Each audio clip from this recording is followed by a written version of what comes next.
0 to 60 car videos. Today we're working on a 2010 Mazda 3. We're going to do a valve cover gasket and spark plug change. To start, you're going to just take this cover off just by simply pulling straight up, setting that off to the side.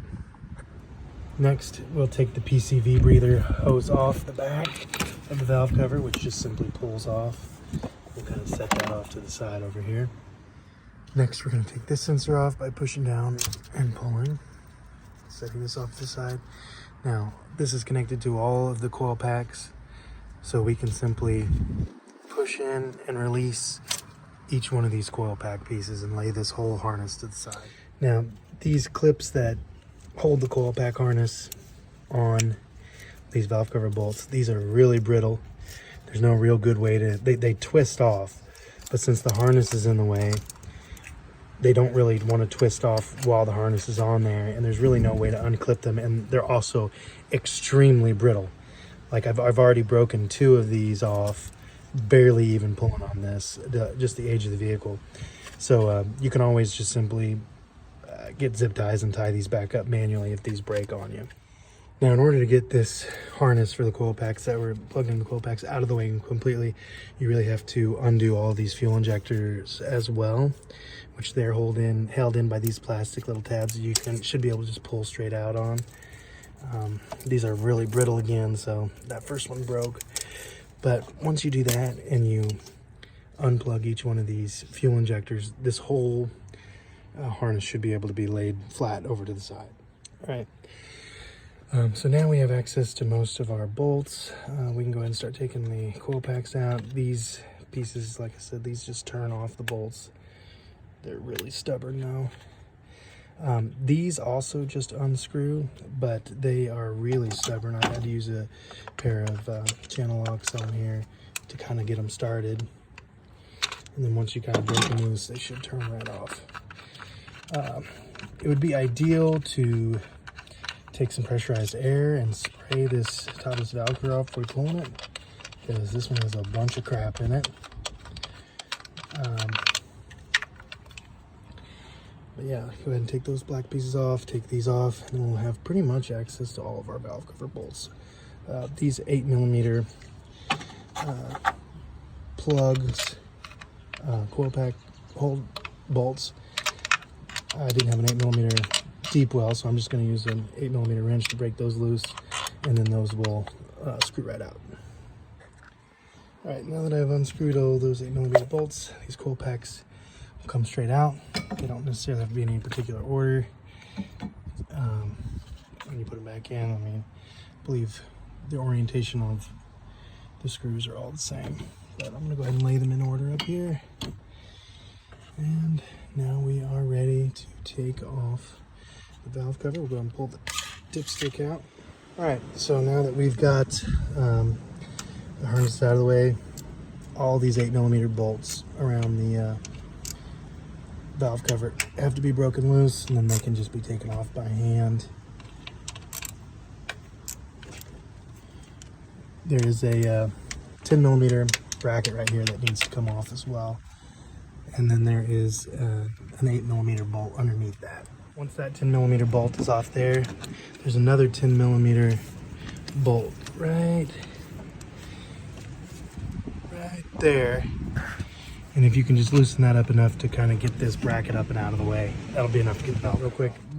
These 2 8mm bolts in the center where the plugs are going, those are easy to overlook. So make sure you take those out before trying to pry up this valve cover. I should be able to kind of jiggle it loose here. Really important that, this job also is spark plugs, but I am not going to take those plugs out until everything's replaced, because all that crap is falling down in those spark plug galleys, and that's going to have to be vacuumed out before we can replace those plugs. Now we got it flipped over. This is a groove gasket, so it sits in here along the edges. You can see there's a center one here and 2 exterior ones. This one, both of these came off with the valve cover, but you can see this one is still sitting on the head. So all that has to come off and has to be inspected to make sure that all the gasket material is gone before putting in the new one. And I'm just gonna take a little mini pick. I'm gonna find a little spot in here that I can just kind of slide that pick in and twist till I can get my finger on it. Wouldn't use anything like a flathead because I'd be afraid with this plastic valve cover it would just tear it up.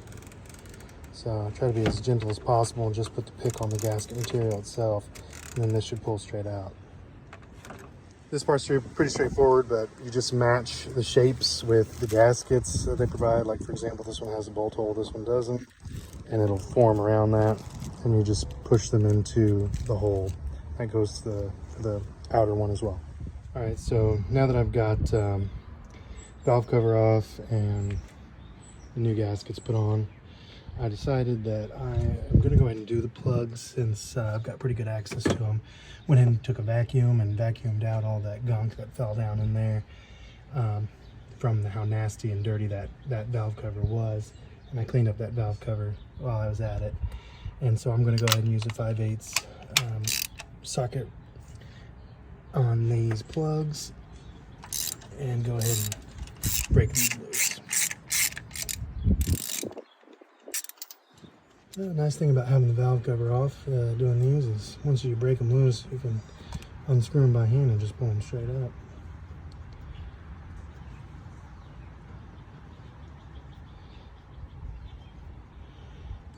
Normally my spark plug socket has a little boot on it to help pull these up. You can just use the extension and twist it, but that boot fell off. So I'll just go ahead and pull them each out by hand here.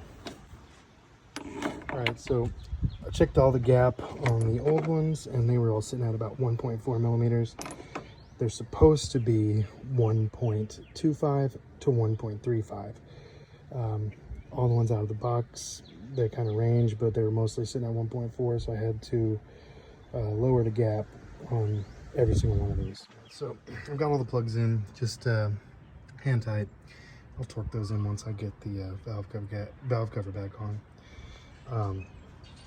But Felpro recommends to have this dry, so I'm just going to clean up a little bit of oil around here and drop this on.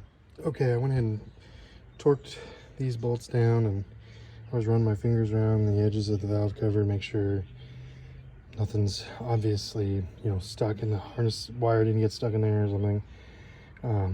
Get everything torqued down, and then now you can go ahead and torque down the spark plugs. The torque for the valve cover bolts is 71 inch-pounds. I think it said 71 to 84 inch-pounds, so not much. You can tell when you take it apart, it's, they're not on there really tight. And then the spark plugs, it's showing 10 to 14 foot-pounds, so not really much on that either. Now that we got everything torqued, we can just start dropping these coil packs in the plug holes. And like I said, these don't have a necessary order, but I'm gonna go ahead and put them in the same order they came out. And then we can throw these bolts in there to hold those down. Once you've got coil pack bolts tightened in, these little holders for the engine cover just screw on finger tight to the top of the second and fourth coil pack here.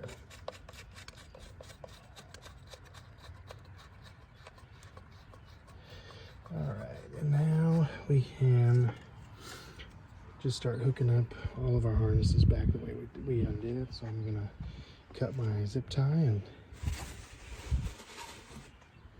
start doing that. So once you lay the harness back down, everything should be right where it needs to be, so there shouldn't be any confusion on where things go. You can just go in order and start plugging the injectors back in, start plugging the coil packs back in. They should line up perfectly with where they need to go. Also, don't forget the 10 millimeter bolt or nut and bolt for this bracket that we loosened up.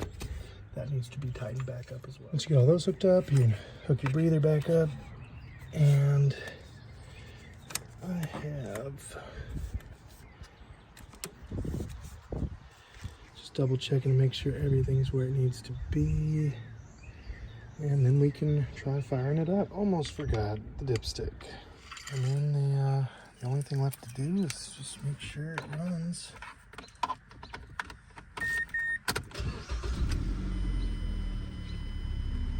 Thanks for watching.